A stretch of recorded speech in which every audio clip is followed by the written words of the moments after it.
Hey everyone, welcome back. Today, we're looking at how to communicate with your team in Bitrix24 using chat, video calls, and the activity stream.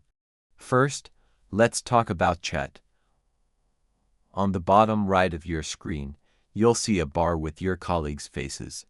Click on any person to start a private chat. You can send instant messages, files, and create group chats. For video calls, it's just as easy. Inside any chat, look for the video camera icon at the top. Click it to instantly start a video call with everyone in that conversation.